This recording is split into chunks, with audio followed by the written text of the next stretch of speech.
Hey guys, tonight we're diving headfirst into a world far more grim, dangerous, and utterly unglamorous than any fantasy novel you've ever read.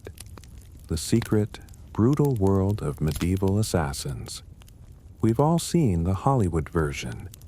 Those sleek, shadowy figures who glide through castle halls and dark alleys, changing the course of history with a blade and a whisper. They're portrayed as masters of martial arts, always with a witty one-liner and a hidden blade. But let's be absolutely clear. The truth is, being a medieval assassin seriously sucked. It was a miserable, thankless, and brutally short-lived existence defined by filth, fear, and total lack of job security. So, before you get comfortable and let the tension of the day melt away, take a quick moment to like this video and subscribe if you genuinely enjoy what I do here.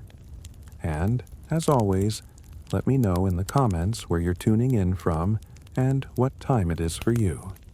It's truly fascinating to see who's joining us from around the world as we settle in for our journey.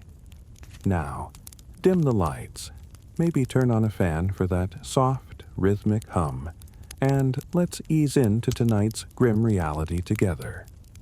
Let's start at the beginning. No one in medieval times woke up and said, "You know what? I'd like to stab a nobleman in the throat for 12 silver coins, and the honor of hiding in a barrel for 3 days." Becoming an assassin wasn't a prestigious career path you studied for. It was more like the very last stop on the life went horribly wrong train. The people who took this path weren't mysterious loners trained in mountaintop temples with wise mentors and inspirational flute music in the background. There was no training montage, no dedicated teacher, and no pep talk. If you learned anything, it was by sheer dumb luck and by not dying the first few times you tried. Most medieval assassins weren't some elite class. They were desperate peasants with a bad reputation, disgraced soldiers who had deserted or been dishonorably discharged, ex-thieves with a decent sense of spatial awareness, or people so far off society's radar they could kill a man and still not be noticed in the census. If you were a person of means, someone with a title, a patch of land, or even a goat to your name, you didn't become an assassin. You hired one. You were in management. You paid someone else to get their hands dirty. But if you were fresh out of debtor's prison, had a reputation for solving problems that required a certain level of discretion, and could sneak into a tavern without being seen, congratulations. You were a perfect candidate. Someone, somewhere, was about to slide a coin purse across a rough-hewn table and whisper a name. And that name wasn't a fun one. You weren't asked to take out Bob, the quiet turnip farmer, who owed someone a few shillings. It was usually a corrupt baron with a personal army, a bishop with too much gold and even more bodyguards, or a powerful lord with a moat, a drawbridge, and a paranoid streak a mile wide. The pay was tempting, a jangling pouch of silver, but the job was horrifying, and by the time someone considered it, they had nothing left to lose. No family, no future, no reputation, and certainly no pension or dental plan. Plus, let's not forget the absolute lack of job perks. No quiet evenings off, no holidays, no glory. You couldn't exactly hang up a shingle that said, "Quiet eliminations by appointment." You just had to stay quiet, move fast, and never ever tell anyone what you did for a living, especially not loudly over a pint of stale ale at the inn. "Oh, yeah, I'm a traveling carpet seller. The stains, they're from the dye." So, yes, nobody dreamed of being a medieval assassin. They landed there because the world chewed them up and spat them out, wearing a hood and holding a rusty dagger. You weren't the hero. You weren't even the villain. You were the footnote that made everyone nervous and probably didn't live long enough to spend the coin. This grim reality extended to your training and your gear. Let's burst the first myth wide open. There was no training under candlelight in a hidden monastery. If you had military experience, great. That meant you knew how to hold a knife properly and the soft spots in a man's armor. If not, well, stabbing someone is fairly intuitive, but escaping afterward with both kidneys still intact. That took skill, or more likely, just dumb luck. There were no manuals, no guild orientation meetings, and absolutely no safety briefings. You didn't get taught how to spot a body double or where nobles keep their bedroom exits. You figured it out on the fly, while hanging from a windowsill and wondering if you'd just crept into the servants' quarters again. Your education was a cycle of brutality and practicality. You learned how to kill by doing it, quickly and often sloppily, and then vanishing before anyone could sketch your face and tack it to a church door. The only teacher you had was the looming specter of a public execution. You learned to walk without squeaking on cobblestones because a squeak meant a guard. You learned to climb quietly because a sneeze meant a spear. You learned how to tell the difference between a drunk guard and a sleeping one, a skill you perfected by not getting a club to the back of the head. And the tools? Forget the fantasy novels and sneaky video games. There were no retractable wrist blades, no smoke bombs that created an instant escape, and no enchanted daggers that folded neatly into your boot. Your toolkit consisted of whatever you could steal, sharpen, or hide beneath a tattered cloak without making a sound. If you were lottery lucky, you might have a good dagger. Not ornate, not curved like a dragon's tooth, just sharp, hopefully rust-free, and ideally one that didn't smell like the last guy you stabbed with it. That was your best friend, your boss, and your only retirement plan. Poison was a matter of trial and error, with a heavy emphasis on error. You didn't have access to purified cyanide or a neat little pill labeled fast-acting doom. You had plants, mushrooms, minerals, and maybe the occasional toad. You had to gather, grind, and pray. There was no scientific measurement. You eyeballed it. A pinch too little, and the noble just vomits and cancels dinner. A pinch too much, and you die from exposure before the first course is served. Some poisons worked instantly. Some took hours. Sometimes your target just got mildly dizzy and became even more suspicious of his soup. And sometimes you drank the wrong cup yourself. There was no medieval poison control hotline, just hope, herbal guesswork, and a strong stomach. Your weapons were simple. A dagger, maybe a garrote if you were feeling fancy, and whatever else fit under your cloak without jingling. You weren't carrying a broadsword.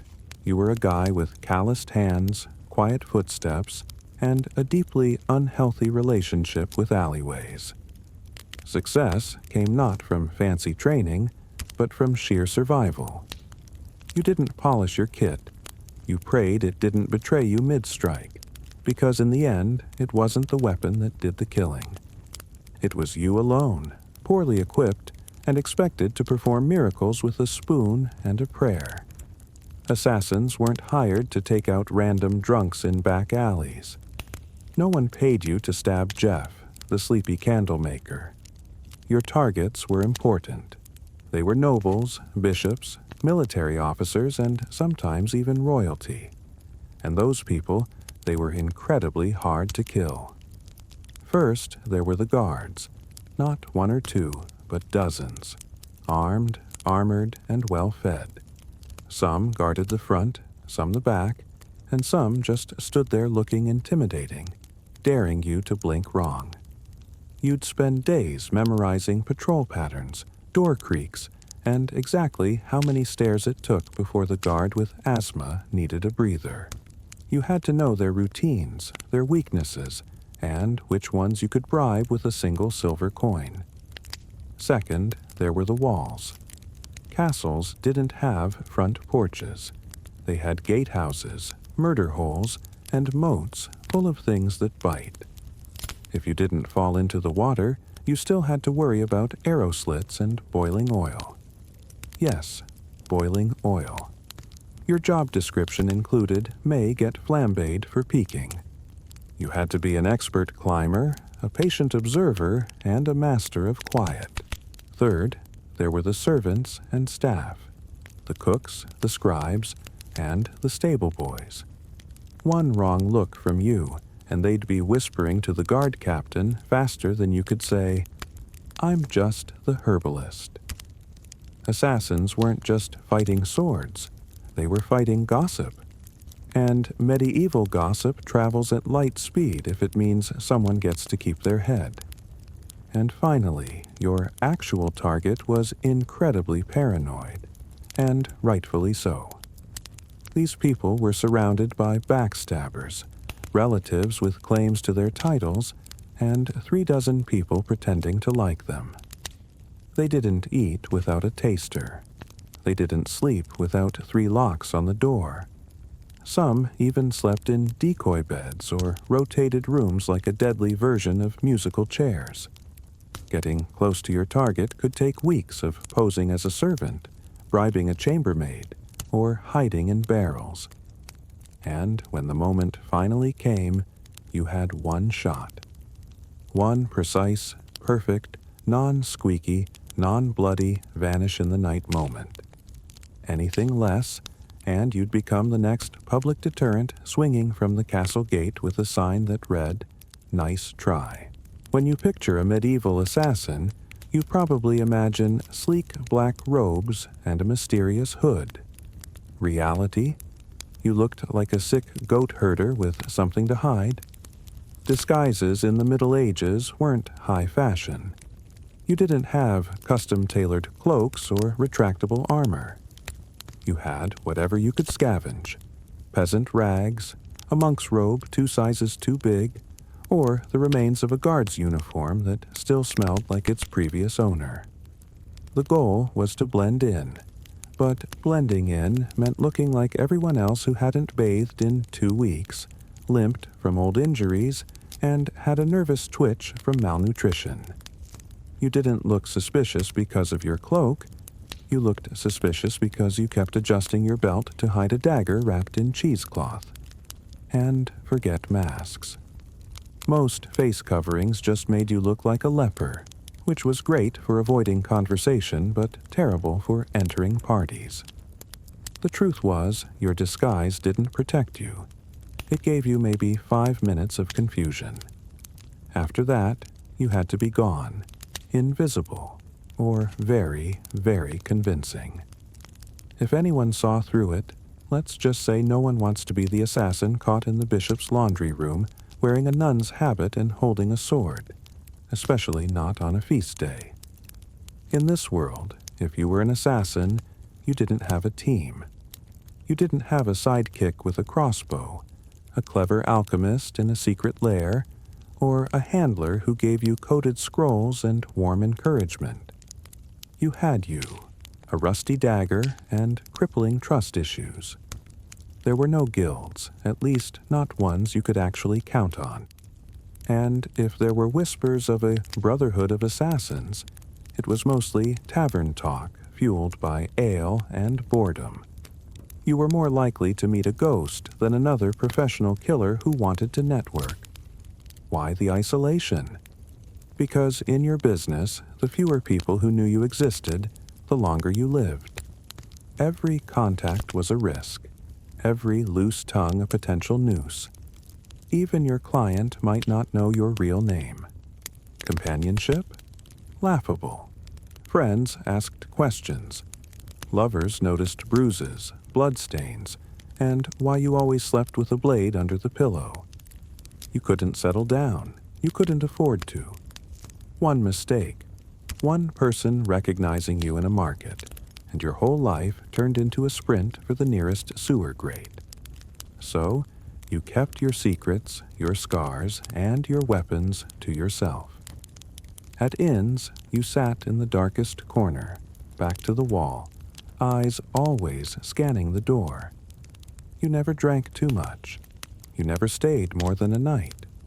You didn't say your name unless someone paid you first. And even then, it probably wasn't your real one. Being a medieval assassin meant perfecting the art of vanishing, not just in a crowd, but from every life you never got to have. Let's talk about why you took the job in the first place. Coin.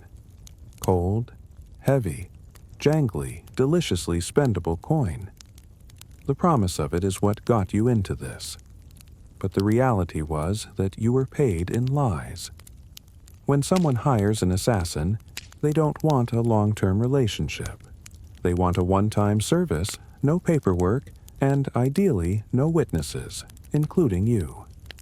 They offer you a pouch of silver, half now, half when the job is done. But here's the thing.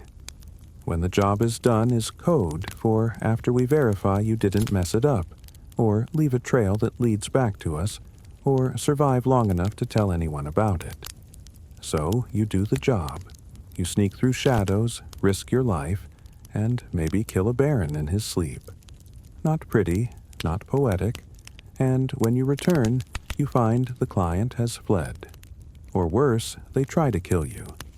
A knife to the gut is cheaper than a bonus. And even when you do get paid, it's never quite enough.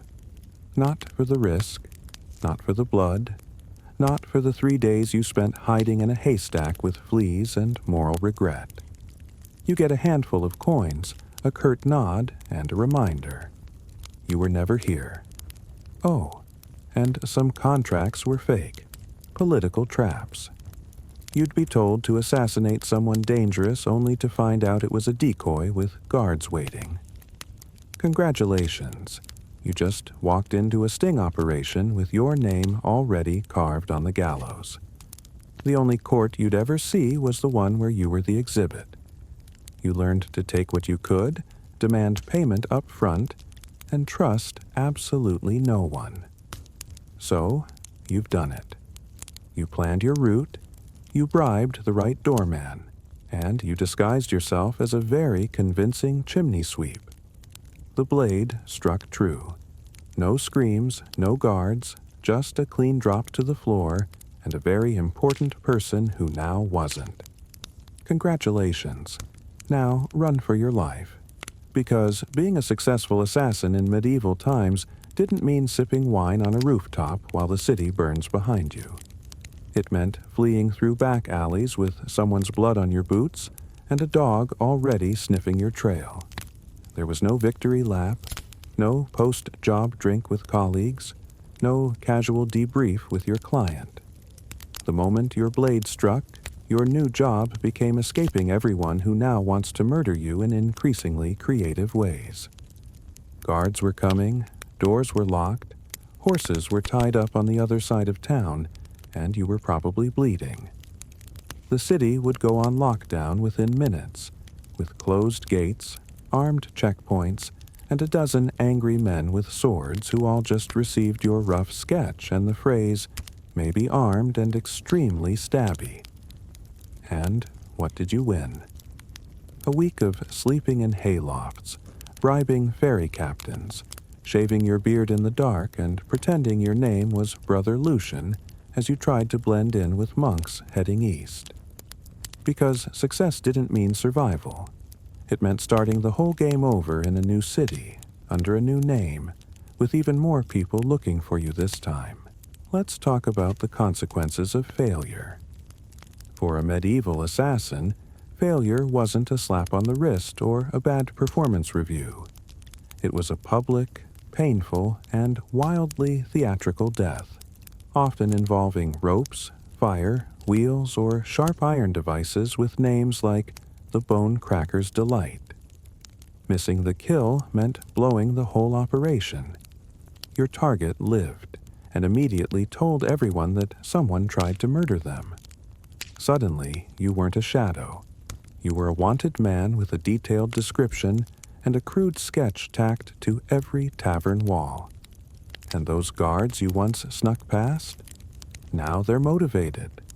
Sometimes it wasn't even your target you had to worry about. It was your client. If you failed, you were no longer an asset. You were a liability. Someone who could be tortured, interrogated, or worse. Someone who could talk. The very people who paid you would be the first to put out a second contract on you. And there were no second chances. No. Sorry, the blade slipped. I'll try again tomorrow. You had one shot, one moment in time. If you blew it, the best you could hope for was to die quickly before anyone found out who hired you. And what about retirement? Let's say you somehow beat the odds. You survived the kills, the lies, the poisonings, and the betrayals. You outlived your enemies, your employers, and probably your own sense of morality. Now what? You retire? Absolutely not. Because in medieval times, assassins didn't get retirement plans. There were no farewell banquets, no quiet cottages by the sea, and no pensions paid in gold coins and grateful whispers. You didn't fade into a peaceful life. You vanished, or you died, often both. The problem was simple. You were never safe.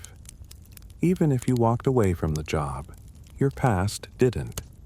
You had too many secrets in your head, too many names in your memory, and too much blood on your hands. People didn't want you retired. They wanted you forgotten, which usually meant buried. So, you changed your name again.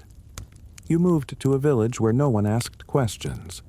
You faked a limp, sold herbs, pretended you once worked as a guard. But even then, you didn't sleep well. You avoided crowds. You always sat facing the door.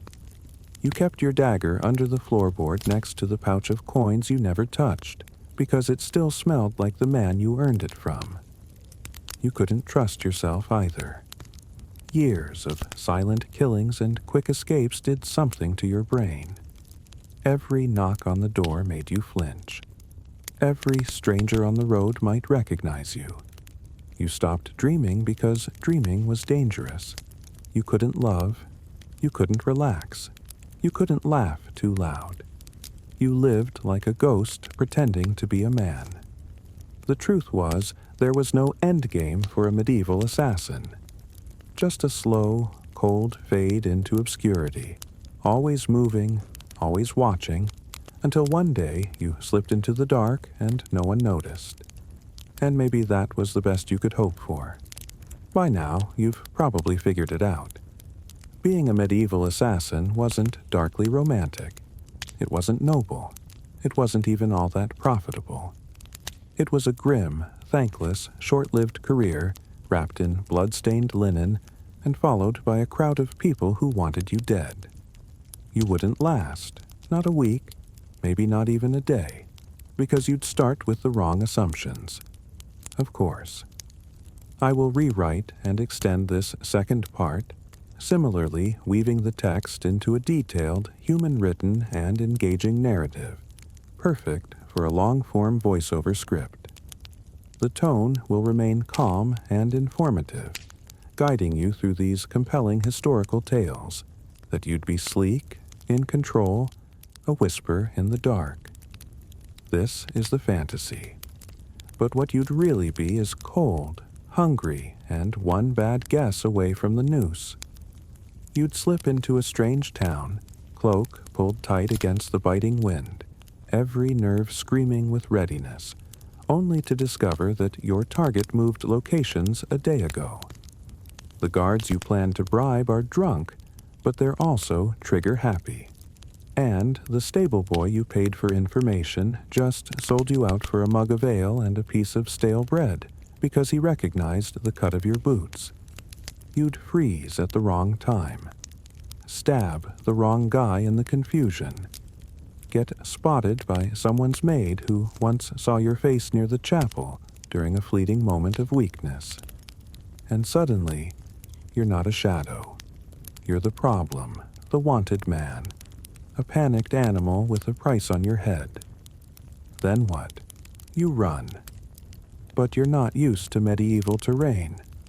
The mud that sucks at your boots, the uneven cobblestones that twist your ankles, the absolutely insane number of loose chickens in the street that flap up in a noisy flurry of feathers. You slip, you fall, and you get tackled by a guard named Thomas, who just got dumped and is looking for an outlet for his rage. And let's say, by some miracle, you survive that. Then you deal with the aftermath. There are no allies waiting for you, no honor in your work, and absolutely no future. Just whispers, suspicion, and the growing realization that even if you succeed, the best you can hope for is to die old and alone, hiding behind a false name in a village that still believes in fairies. So, no, you wouldn't last. And frankly, you shouldn't try, because the assassin's life wasn't cool. It was a cruel machine that chewed people up and spat out nothing but shadows. It offered power without peace and purpose without a place in the world. You didn't make history. You erased yourself from it. And the only thing waiting for you at the end was silence. A silence no one would question, because no one even remembered you were there in the first place. Now, let us leave the grim alleys of the assassin behind and turn our attention to a woman who knew all about power, prophecy, and how to command a room with nothing more than a reputation. Long before she was the feared Queen of Macedon, she was Myrtle, a Molossian princess from the rugged tribal lands of Epirus. Her people claimed descent from the hero Achilles himself, and whether or not the blood of heroes truly ran in her veins, one thing was certain. This was not a woman born for the sidelines of history. From a young age, Myrtale was steeped in a world of mystery and ritual. Her upbringing was shaped not just by politics but by prophecy, ecstatic rites, and a reverence for the ancient gods. She wasn't the type of princess who sat quietly and embroidered tapestries. No, she was drawn to serpents, to omens, and to the frenzied ceremonies of the cult of Dionysus, where women danced barefoot in the moonlight and called upon the divine in states of trance. Her connection to the gods wasn't a performance. It was deeply personal. She didn't merely worship, she embodied. According to ancient sources, likely written by men both terrified and enthralled by her, she kept sacred snakes in her chambers and even allowed them to coil beside her in bed. Whether this was a literal fact or the kind of calculated slander that powerful women attract like flies, we'll never know. But it stuck. To her allies, it made her divine. To her enemies, it made her dangerous. Her real power began not on a battlefield or in a throne room, but in the uneasy flicker of torchlight, among the whispers of priestesses and the curling bodies of serpents. She wasn't just a princess. She was a living oracle, a woman touched by something older than politics and colder than steel. So, when Philip II of Macedon, a man who was brutal, brilliant, and famously driven by ambition, arrived at the island of Samothrace for a religious initiation, he didn't just meet a beautiful princess. He met a mystery he couldn't resist. Their marriage wasn't just a political alliance, it was a collision of prophecy and power. And from the very beginning, it was full of omens. Some said lightning struck the sky on their wedding night. Others claimed Olympias dreamed of a thunderbolt entering her womb. All of it would become legend. But one thing is certain. The union of Olympias and Philip didn't just create a child, it created Alexander the Great. And she intended to shape his destiny from the very first breath. Olympias's marriage to Philip II was not the fairy tale one might expect for a queen who would one day birth an empire. From the beginning, it was a combustible mix of prophecy, pride, and paranoia. Philip, ruthless and charismatic, was already collecting wives like trophies, often for alliances, always for power. Olympias was likely just a teenager, but she wasn't naive. She saw in Philip a man whose ambition matched her own, and perhaps a divine match for her spiritual destiny. Macedon wasn't exactly an easy kingdom to walk into. It was a land of iron and ambition, where kings were killed by cousins and brothers turned into rivals overnight. But Olympias, the priestess from Epirus, walked in with her head held high, eyes already on the crown. Their marriage was rocky from the start. Philip, for all his political genius, was not built for monogamy. But Olympias wasn't one to sit quietly in the shadows. She held her own court, maintained her own alliances, and was known to turn to oracles and rites to divine her future, and perhaps Philip's fate. Then came the birth of Alexander, and even that was wrapped in celestial drama. Legends say Olympias dreamed that a thunderbolt struck her womb, and that flames danced around her child without burning him. Philip reportedly had a vision of sealing his wife's womb with a lion. Whether they believed these visions or invented them, they certainly acted as if Alexander was destined to rule not just a kingdom, but the world. But even as the child was celebrated, cracks in the royal marriage deepened. Olympias resented Philip's other wives, especially his later Macedonian bride, Cleopatra Eurydice. This was more than a domestic issue. It was a profound threat.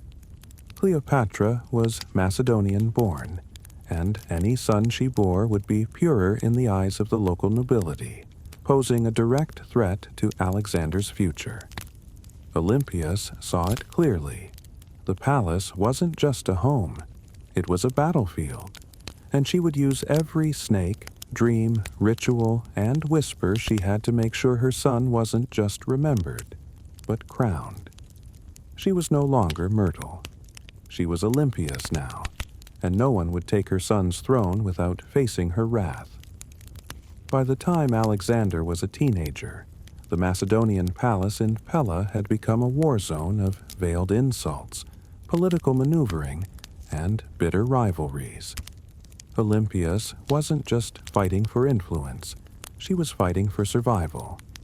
She knew the court was filled with snakes, but she was the one who taught them how to bite. Philip II had begun to distance himself from her. He was campaigning more, drinking more, and perhaps worst of all, listening more to his Macedonian advisors. The final blow came when he married young Cleopatra Eurydice.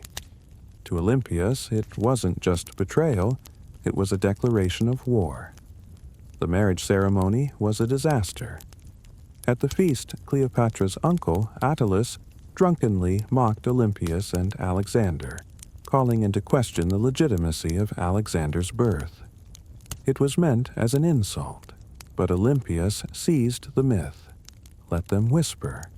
Let them believe her son was touched by Zeus. It made him untouchable. Alexander stormed out of the feast. Olympias left Macedon entirely, retreating to Epirus. But her exile was not defeat. It was strategy. In her homeland, she was still royalty. She could gather support, whisper in ears, and watch as Philip's palace began to rot from within. She didn't need to be physically present to be dangerous. Then came the shockwave. Philip was assassinated at his daughter's wedding, just as he was about to invade Persia and crown himself emperor of the known world. The question that echoed through every corridor was the same. Who did it? Was it the jilted bodyguard who carried out the act? Was it the result of court intrigue? Was it Alexander himself? Or, whisper it softly, was it Olympias? No one could prove it. No one dared. But many believed it. After all, within days, Cleopatra Eurydice and her newborn child were dead. Murdered, some say, by Olympias herself. The serpent had returned to the palace, and now nothing stood between her son and the throne. With Philip dead and Macedon in mourning and confusion, Olympias made her move. While others scrambled to understand the chaos, she acted swiftly, brutally, and decisively. First, Cleopatra Eurydice, the young rival queen, was eliminated. According to chilling accounts, Olympias didn't just have her killed. She made her death symbolic, public, humiliating. Some say Cleopatra was forced to hang herself after watching her infant daughter be murdered. Others claim Olympias had the child thrown onto a funeral pyre. What's agreed upon is this: no mercy was shown. Olympias understood what many mothers in ancient courts refused to accept. In a royal palace, mercy is a liability. A rival child, no matter how small, is a future war. And Olympias was done playing defense. With Cleopatra and her bloodline erased, she could turn her attention to securing Alexander's throne. Her teenage son, bold, brilliant, and already trained by Aristotle, was declared king without serious opposition. But don't be fooled. It wasn't just his charisma or his father's legacy that made it possible. It was Olympias. She knew which generals to threaten, which nobles to flatter, and which enemies to quietly remove. She wasn't just protecting her son's rise, she was engineering it. Alexander himself reportedly disapproved of the violence against Cleopatra's family, but he also didn't stop it because, deep down, he knew what Olympias had always known. Power demands blood, and in Macedon, bloodlines were both a blessing and a curse. With her son now king, Olympias began to recede slightly from public life. But this was no retirement. She simply shifted from open strikes to whispered influence. As Alexander prepared to launch his conquest of Persia, she remained behind, not as a passive queen mother, but as the spiritual guardian of his destiny. She sent him sacred relics, consulted oracles, and performed rituals on his behalf. To Olympias, her son's mission wasn't just military, it was divine.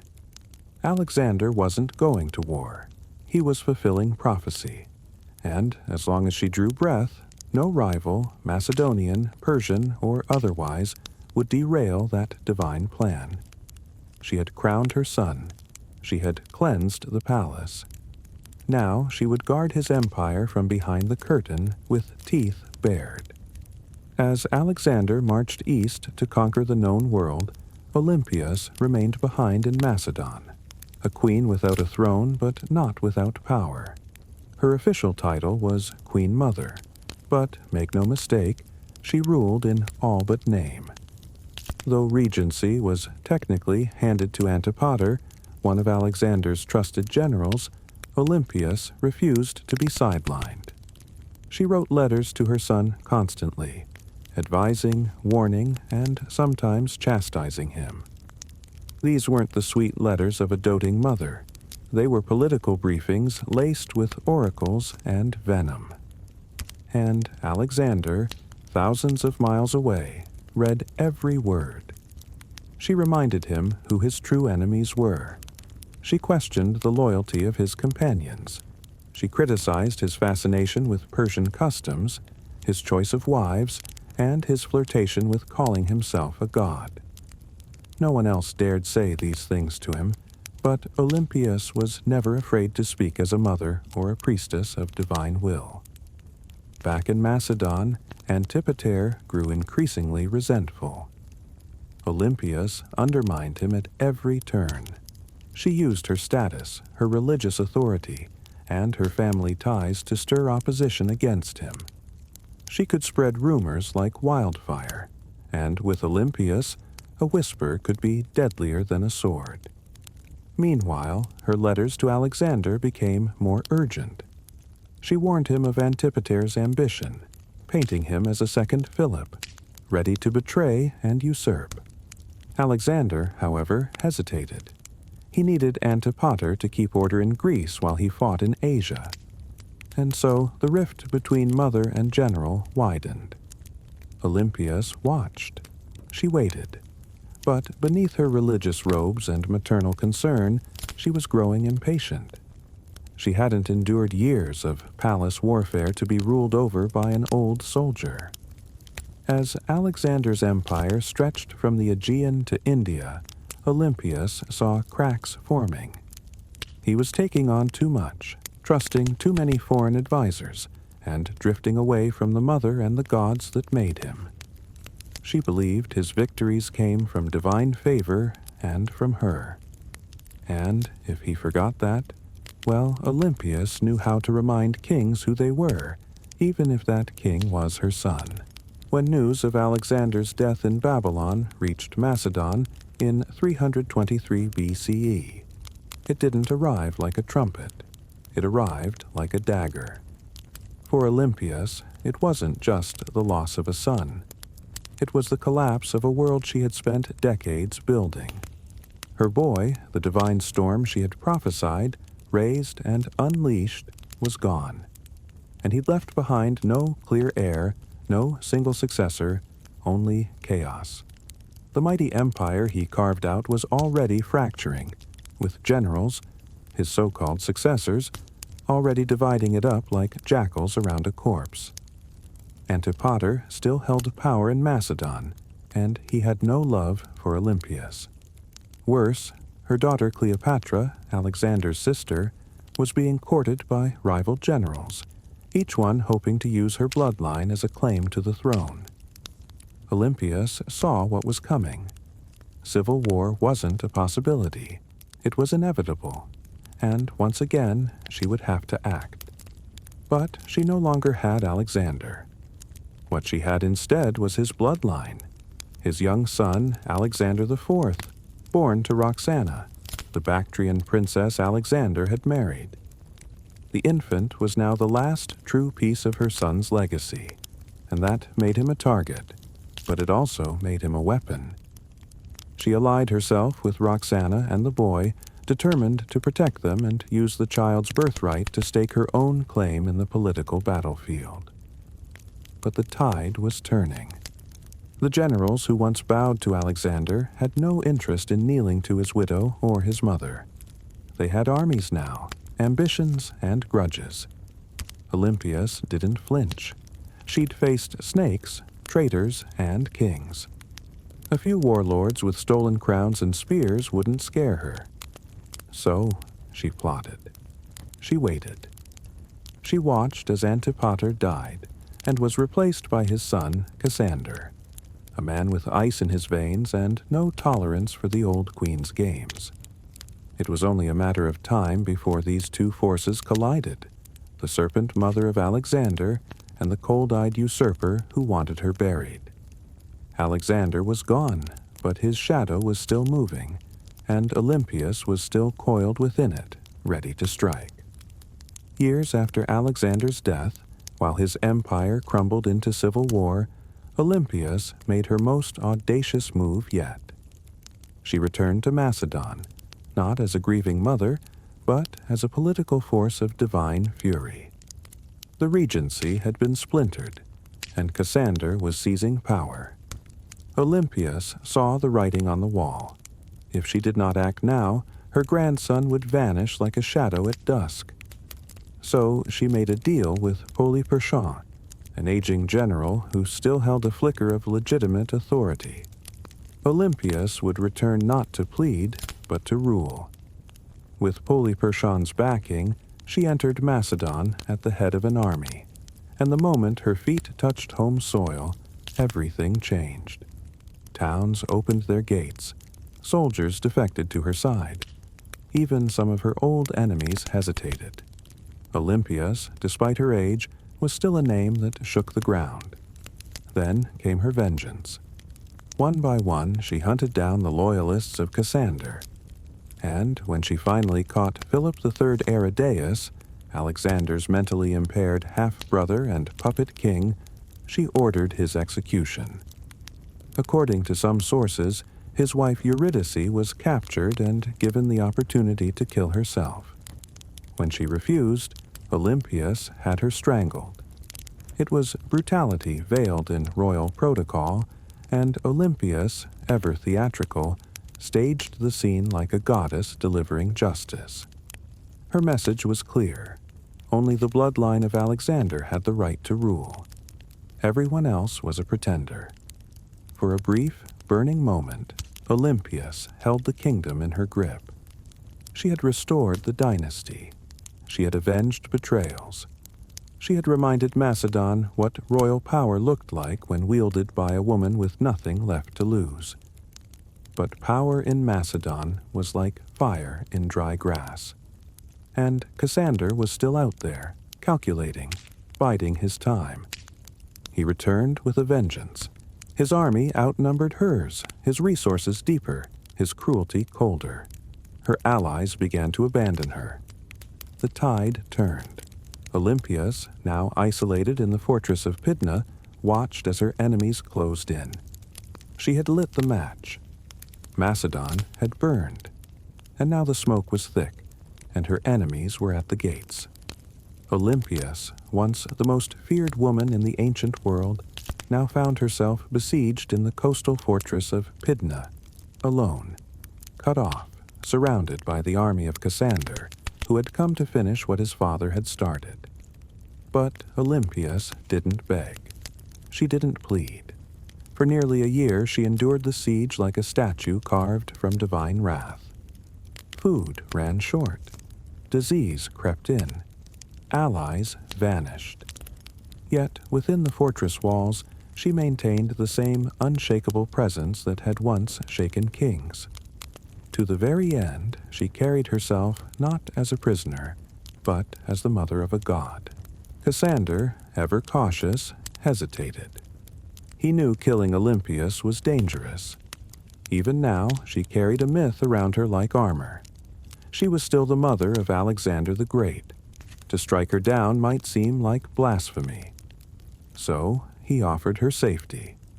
Surrender, he said, and her life would be spared. Olympias knew better.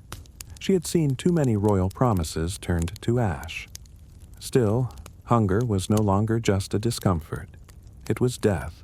Her garrison broke. Her followers surrendered. And Olympias, unbending until the very end, was finally handed over to her enemies. Cassander didn't kill her himself. That would have been too simple and too merciful. Instead, he turned her over to the families of those she had executed during her brief return to power. Let them decide her fate. They condemned her to death. But here's the catch. When the executioners came, no one dared strike the first blow. Olympias stood tall, regal, and silent, eyes fixed on them like an oracle staring through smoke. These were Macedonians. They had grown up hearing of her rituals, her visions, and her snakes. They had once cheered her son as a living god. And now here she stood, a frail old woman cloaked in myth, and not a single man had the courage to swing the sword. So Cassander sent others, foreigners, outsiders, people who had no memory of her power, only orders to follow. And thus Olympias was finally struck down. Not with ceremony, not with dignity, but with silence. Her death marked the end of Alexander's bloodline in any meaningful power. And with it, the final ember of an empire founded on divine ambition was snuffed out. But even in death, Olympias left behind a shadow, and history would never forget the Serpent Queen. Olympias died not on a throne, but in the dust, unarmed, abandoned, and executed by the very people she once ruled. But history is strange. It does not always favor the ones who die in silk sheets. Sometimes it remembers those who went down hissing. And Olympias was never meant for quiet history. In life, she had wielded motherhood like a sword and prophecy like a shield. She wasn't just the mother of Alexander the Great. She was one of the architects of his rise. Without her, there is no myth of the divine child, no rituals whispering of thunderbolts and lions. no ruthless purging of rivals that cleared the path for a teenage king to rule the known world. Olympias didn't just give birth to an empire, she defended it with claws. Yet, even among the ancient world's most ruthless dynasts, Olympias stands apart. She didn't command armies in the field like Cleopatra or ride into battle like Boudica. Her battlefield was subtler and colder. It was a world of poison goblets, political marriages, priestesses, and oracles. She understood the power of fear, and, even more importantly, she understood the power of belief. She made people believe her son was divine, and she may have believed it herself. Her enemies branded her a murderer, a witch, a manipulator, and they weren't wrong. Olympias was all those things and more. She was the product of a brutal world that respected cunning far more than kindness. And she learned early that mercy was a luxury queens couldn't afford. In the centuries that followed, she was both vilified and mythologized. Some called her a villain, others a visionary. But no historian, ancient or modern, could call her irrelevant. She haunted the legacy of Alexander like a phantom, always in the background, always just behind the curtain. And maybe that's exactly where she belonged. Not as a tragic mother or a footnote in a king's story, but as a story unto herself.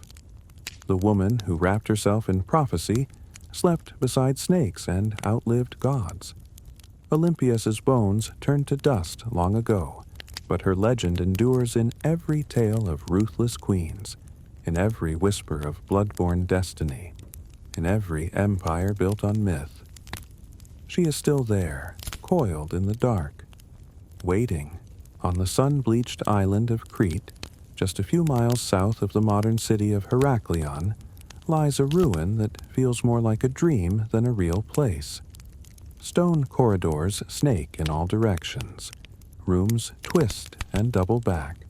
Staircases lead nowhere. It's easy to lose your sense of direction even today. This place is Knossos, the heart of the ancient Minoan civilization, and the supposed inspiration for one of the most enduring myths in human history, the labyrinth of the Minotaur. But before there was a legend, there was a palace unlike any other. Built around 1900 BCE and expanded over centuries, Knossos wasn't just a royal residence. It was an entire city under one roof. Spanning an estimated 150,000 square feet, the complex contained over 1,000 rooms, light wells, storage magazines, shrines, workshops, and what may have been the first flushing toilets in history. It had running water, multi-story apartments, and an intricate system of air circulation. This wasn't a primitive fortress, it was an architectural masterpiece. To modern archaeologists, Knossos looks like organized chaos. To ancient visitors, it probably felt like magic. The man who brought Knossos into modern awareness was British archaeologist Arthur Evans. In the early 1900s, Evans excavated the site and quickly became convinced that this was the origin of the Greek labyrinth myth. The layout was disorienting, the architecture was deeply symbolic, and everywhere he turned, he found motifs of bulls, painted on walls, carved into stone, or sculpted into tiny golden charms. The bull, after all, was sacred to the Minoans. Evans even went so far as to name the civilization after the mythic king Minos. Whether Minos was real or not, his legend became inseparable from the ruins. But here's the twist. No one has ever found a literal labyrinth. No underground maze, no prison chambers, no half-man monster. What we have instead is something far more mysterious. A city designed in loops, wings, and layers, deliberately difficult to navigate. And the deeper you go, the more the lines between history and mythology blur. So the question remains, was the Minotaur born from these walls, or was the palace itself the monster? Knossos may not give up its answers easily, but it's very good at making us ask the right questions. The myth is as famous as the ruin. A monstrous half-man, half-bull trapped in a labyrinth so complex that no one who entered ever found their way out. Only Theseus, the Athenian hero, managed to kill the beast and escape, thanks to a ball of thread and the cunning of Princess Ariadne. But where did this story come from? And why a labyrinth? The earliest versions of the myth speak of King Minos, the powerful ruler of Crete, who demanded tribute from Athens in the form of 7 boys and 7 girls each year. These unfortunate souls were fed to the Minotaur, a creature born from divine punishment and shame. The Minotaur, locked in an underground maze, symbolized the dark underbelly of power, something savage hidden behind grandeur. To ancient Greeks, Crete had long been a land of wealth, mystery, and fear. Its seafaring people, the Minoans, were seen as both elegant and alien. Their rituals involved bull leaping, their artwork depicted strange gods, and their palaces were unlike anything on the mainland. To a visiting Greek from 1000 BCE, Knossos might have felt like another world. The bull itself was sacred in Minoan culture. Frescoes show young men and women vaulting over charging bulls in ritual displays. Horns of consecration, stylized bull horns, appear on rooftops and altars. Combine this with a palace that feels like a maze, and the ingredients for a legend begin to stir. But what if the Minotaur wasn't just a monster? What if it was a metaphor? Some scholars believe the tale reflects a memory of Cretan dominance over the Aegean, a time when Athens truly did pay tribute to a stronger, stranger power. The labyrinth could symbolize the political entrapment of weaker states, and the Minotaur, the raw, terrifying force behind Minoan rule. Others argue it's more psychological. The labyrinth as the unconscious mind, the Minotaur as our hidden urges, and Theseus the hero walking bravely into the darkness, guided only by the thread of memory. Still, the myth remains tangled with Knossos. The palace is the closest thing we've ever found to a real labyrinth. No monster, no Ariadne. But perhaps something deeper. Not just a myth echoing through history, but a history that was asking to become myth. Long before Athens raised its marble temples, or Sparta sharpened its spears, there was the Minoan civilization, one of the earliest advanced societies in Europe. They ruled not through conquest, but through trade, art, and what seems like an almost supernatural command of architecture. At the heart of their power stood Knossos, a palace that wasn't just a seat of royalty. It was a hub of culture, ritual, and economy. The Minoans flourished from around 2600 to 1400 BCE. Based on Crete, they developed a sprawling trade network that reached Egypt, Mesopotamia, the Levant, and even the distant shores of Spain. They didn't build vast armies. They built relationships, and that, more than weapons, made them rich. What's most striking about Minoan culture is how different it was from its later Greek successors. Their artwork celebrated nature, animals, and flowing human movement, not war or divine punishment. Frescoes show dancers, dolphins, and athletes vaulting over bulls. Even their goddesses are different. Powerful, bare-breasted figures often holding snakes, symbols of fertility, transformation, or protection. At the center of it all was Knossos, not a fortress on a hill, but a complex in a fertile valley. It had no massive defensive walls, suggesting the Minoans either felt secure on their island or projected enough power to make defense unnecessary. their confidence was architectural. Multi-story buildings, colonnaded courtyards, and advanced plumbing systems hinted at a society far ahead of its time. And yet, for all their sophistication, the Minoans left behind no deciphered written records. Their primary script, Linear A, remains unreadable to this day. We don't know what they called themselves. We don't know what their kings believed, what prayers they spoke, or what truly happened behind the walls of Knossos. All we have are their ruins, their art, and their influence, absorbed later by the Mycenaeans and echoed in Greek myths. The Minoans were not just builders of palaces, they were architects of mystery. And Knossos wasn't merely a building, it was the beating heart of a civilization that shimmered for a moment like sunlight on the Aegean and then vanished. But some say their echo still wanders the maze. To walk through Knossos is to walk through time. Layered, confusing, beautiful time. It's not just the scale that overwhelms you, it's the design. Rooms lead to rooms. Corridors split and vanish. Light wells cut through the heart of the building. Stairs spiral into shadows or emerge suddenly into sunlit courtyards. Nothing moves in a straight line. It's not hard to see why ancient visitors might have whispered labyrinth. Knossos wasn't just a palace, it was a living organism. The complex contained over 1,000 chambers, some tiny, some grand. These weren't randomly placed rooms. They were purpose-built workshops, storage spaces, shrines, apartments, and throne rooms, all arranged around a large central courtyard that may have hosted public ceremonies or bull-leaping rituals.